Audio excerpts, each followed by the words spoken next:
The world of Alexander Vance was one of polished surfaces and silent transactions. His domain was the top floor of the Vance Corporation Tower, an area of glass and steel from which he could look down upon the city as if it were a living, breathing circuit board. At 48, he had built an empire not on dreams, but on cold, hard logic and an unwavering belief in his own infallibility. His life was a series of meticulously planned moves, from corporate acquisitions to his marriage to Isabella. She was his perfect counterpart, beautiful and poised, a former socialite who understood the unspoken rules of their world. Their union was not one of passionate love, but of mutual respect and shared ambition, a merger more than a marriage. Their home was a testament to their success, a minimalist mansion where white walls were punctuated by expensive art, and the only sounds were the whisper of the climate control and the soft footsteps of the staff. In this sterile paradise, their one-year-old son, Leo, was the sole source of unstructured joy. Leo's nursery was a riot of color in a monochrome world, his gurgling laughs the only music that ever truly reached Alexander's soul. Isabella was a devoted mother, though a quiet melancholy seemed to cling to her, a residue, Alexander assumed, from the difficult birth that had left her frail for months. One crisp autumn Saturday, Alexander decided to work from his home office. The French doors were open to the terrace, letting in the scent of damp earth and chrysanthemums. He was reviewing a multi-billion-dollar merger proposal, his concentration absolute, when a movement in the garden below caught his eye. The nanny, a young woman named Sarah, was pushing Leo in his stroller along the gravel path. But she wasn't alone. A figure, unfamiliar and slightly out of place, was kneeling before the stroller, her face level with Leo's. A flicker of irritation sparked within Alexander. Security was paramount, unvetted visitors were not part of the schedule. He rose and moved closer to the terrace railing, his presence hidden by the draping wisteria. The woman was not a friend of Isabella's, her clothes were simple, worn, the fabric of someone who worked with her hands. She was in her late 40s, perhaps, with a kind, weathered face framed by strands of grey-streaked hair escaping her loose bun. But it was the sight of his son that made Alexander freeze. Leo, who was often shy with strangers, was reaching out his chubby hands, his face lit with a beaming, toothless smile. He was babbling, not in his usual random syllables, but with a strange, conversational cadence, as if he understood the woman completely. The woman smiled, a gesture that transformed her entire face, and leaned in closer. She wasn't just cooing at a baby, she was communicating with him. A cold knot tightened in Alexander's stomach. This was a breach, an anomaly in the perfect order of his world. He was about to call out, to demand the nanny explain this intrusion, when the woman looked directly up at Leo, her voice carrying just enough on the quiet air to reach the terrace. The words were clear, precise, and they struck Alexander with the force of a physical blow.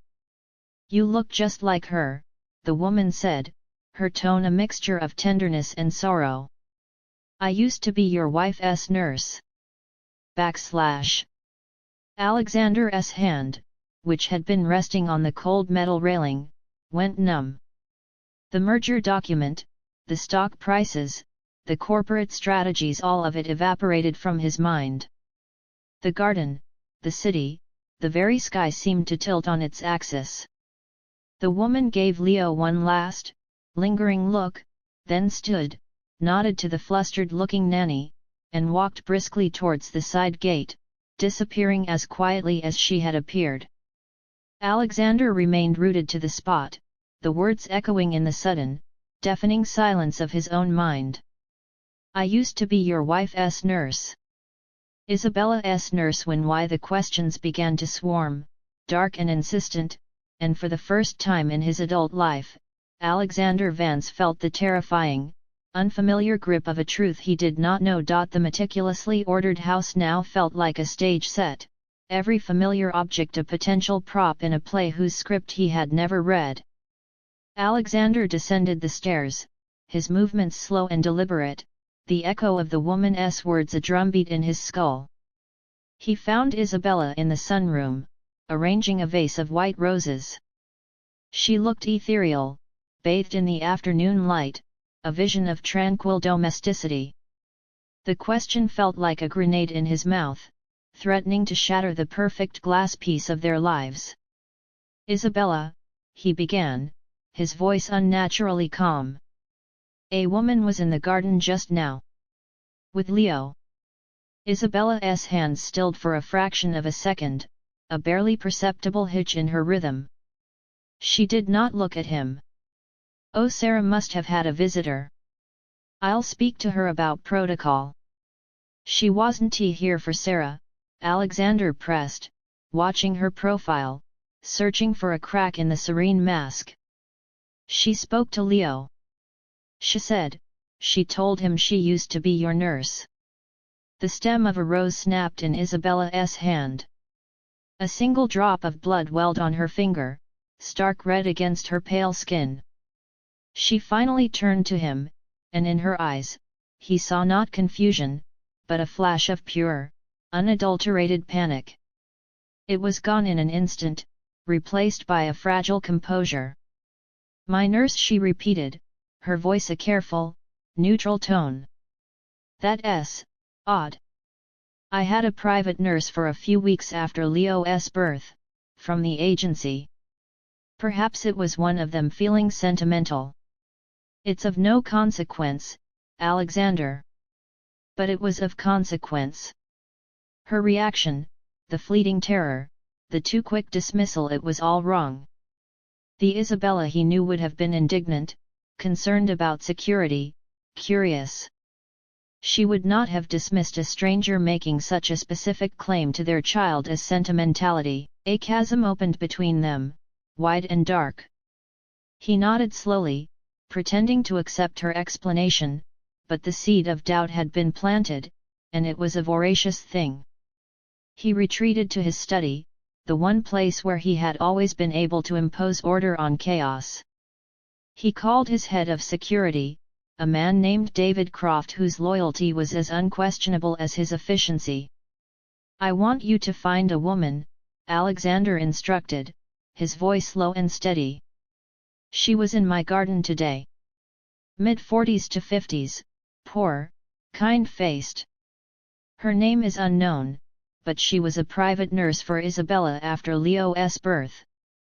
I want to know who she is, where she is, and everything about her. This is the highest priority." Next, he accessed his personal server, pulling up the digital records from that time. The birth of Leo had been a whirlwind, a planned C-section at the city's most exclusive private hospital. He remembered the blur of it, the anxiety, the relief, the long recovery Isabella had faced. The financial records were all there, meticulously logged. Payments to the hospital, the obstetrician, the anesthesiologist. And then, a series of substantial payments to a service listed as postnatal specialist care platinum tier. The agency was called Aegis Nursing. It all looked flawless, impeccably documented. Yet, the very perfection of it felt like a facade. He was a man who dealt in subtext and hidden clauses, and he could now feel the weight of an entire narrative lurking beneath the surface of his own life. The tapestry of his reality was beginning to unravel, one thread at a time, and he was terrified of the picture that was emerging. 2 days later, David Croft stood in Alexander's office, his expression grim. "We found her, sir. Her name is Eleanor Graves. She lives in a rented room in the old quarter of the city. She's a licensed practical nurse, but she's been doing mostly freelance and hospice work for the past few years. She's clean, no criminal record, well regarded by those she's worked for." "And her connection to my wife?" Alexander asked, his heart thudding against his ribs. "That's where it gets complicated," Croft said, shifting his weight. "Aegis Nursing has no record of her ever being employed by them. Their payroll and contractor lists don't include an Eleanor Graves." The air left Alexander's lungs. The official record was a lie. "How did she get into my house? We checked the gate logs and camera. She didn't come through the main entrance. There's a service gate, used by landscapers. It was supposed to be locked, but the lock is old. It seems she just walked in. She wasn't there to steal anything. It seems her only purpose was to see the child." Dismissing Croft, Alexander made a decision that went against every instinct of his privileged life. He would not summon Eleanor Graves to his tower of power. He would go to her. He needed to see her on her own ground, to read the truth in her environment, away from the intimidating influence of his wealth. That evening, he drove himself, leaving his chauffeur and armored car behind. The old quarter was a different city, a world of cracked pavements, flickering neon signs, and the warm, greasy smell of street food. He found the address, a narrow brownstone that seemed to sag with the weight of its own years. He climbed the stairs, the scent of disinfectant and boiled cabbage filling the air, and knocked on the door of apartment 3B. The door opened a few inches, secured by a chain. Eleanor Graves's eyes appeared in the gap. They were the same kind eyes he had seen in the garden, but now they were filled with a deep, weary resignation. She was not surprised to see him. "Mr. Vance," she said, her voice quiet. She unlatched the chain and opened the door fully. The room behind her was small and shabby, but impeccably clean. A single armchair was draped with a knitted blanket, and photographs of smiling strangers, likely her patients and their families, adorned a small shelf. She did not offer him a seat, nor did she seem intimidated by his presence. "You spoke to M.